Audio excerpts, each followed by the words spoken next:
ಏನಪ್ಪ ಜಮೀರ್, ಹೊರಗಡೆ ತುಂಬಾ ಕ್ರೌಡ್ ಅನ್ಸುತ್ತೆ, ಬಹಳ ಗಲಾಟೆ ಕೇಳ್ತಿದೆ ಅಂತ ಗಣ್ಯರೇ. ಏಯ್ ಯಾರಲ್ಲಿ ಪ್ಲೀಸ್ ಸಮಾಧಾನ, ಸೈಲೆನ್ಸ್. ನಿಮ್ಮ ಹತ್ರನೂ ಬರ್ತೀನಿ.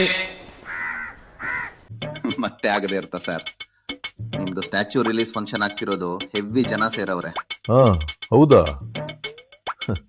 ಅಲ್ಲ ಕಣಪ್ಪ, ಸಾಮಾನ್ಯವಾಗಿ ಸತ್ತ ಮೇಲೆ ಸ್ಟ್ಯಾಚ್ಯೂ ಮಾಡ್ತಾರೆ, ನಂದೇನು ಬದುಕಿದ್ದಾಗ್ಲೇ. ಜನ ಚೇಂಜ್ ಕೇಳ್ತಾರಲ್ವಾ, ಅದಕ್ಕೆ ಸರ್ ಸ್ಟ್ಯಾಚ್ಯೂ ಹೆಂಗೈತೆ ಗೊತ್ತಾ? ಚಿನ್ನ, ಬೆಳ್ಳಿ, ವಜ್ರ, ಹಿತ್ತಾಳೆ, ತಾಮ್ರ, ಹಳೆ ಕಬ್ಬಣ ಎಲ್ಲ ಹಾಕಿ ಚೆನ್ನಾಗಿ ಮಿಕ್ಸ್ ಮಾಡಿದೀವಿ. ಫುಲ್ ಪಳಪಳ ಅಂತ ಹೊಳಿತಾ ಐತೆ. ಓ ಹಂಗೆಲ್ಲ ಆಯ್ತಾ? ಮತ್ತೆ ಎಲ್ಲೆಲ್ಲಿಂದ ಜನ ಬಂದವ್ರೆ? ಸರ್, ನೀವು ಪ್ಯಾನ್ ಇಂಡಿಯಾ ಅಲ್ಲ, ಪ್ಯಾನ್ ವರ್ಲ್ಡ್ ಪೊಲಿಟಿಷಿಯನ್. ಹಂಗಾಗಿ ಈ ಫಂಕ್ಷನ್ನಿಗೆ ಕರಾಚಿ, ಲಾಹೋರು, ರಾವಲ್ಪಿಂಡಿಯಿಂದಾನೂ ಜನ ಬಂದವ್ರೆ. ಏ ಅವ್ರನ್ನೆಲ್ಲ ಚೆನ್ನಾಗಿ ನೋಡ್ಕೊಳಪ್ಪ. ಆಮೇಲೆ ಡಿ ಕೆ ಬಂದವನಾ? ಡಿ ಕೆನೂ ಬಂದವ್ರೆ, ಡಿ ಕೆ ಬ್ರದರ್ರು ಬಂದವ್ರೆ. ನಿಮ್ ಕ್ರೇಜ್ ನೋಡಿ ಉರ್ಕೊಂಡ್ ಬಿಟ್ಟವ್ರೆ. ಓ ಹೌದಾ? ಸೂಪರ್ ಕಣೋ ಜಮೀರ್, ಈ ಪ್ರೋಗ್ರಾಮ್ ತುಂಬಾ ಐತಿಹಾಸಿಕ ಆಗತ್ತೆ ಬಿಡು.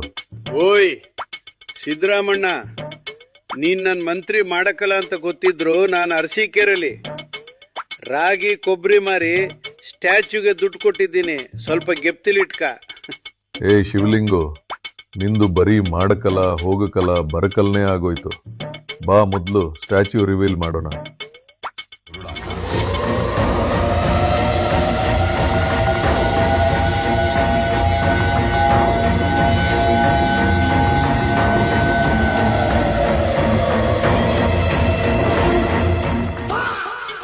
ಸುರಿ, ಯಾವಾಗ್ಲಾ ಇದು ಚೇಂಜ್ ಆಗಿದ್ದು?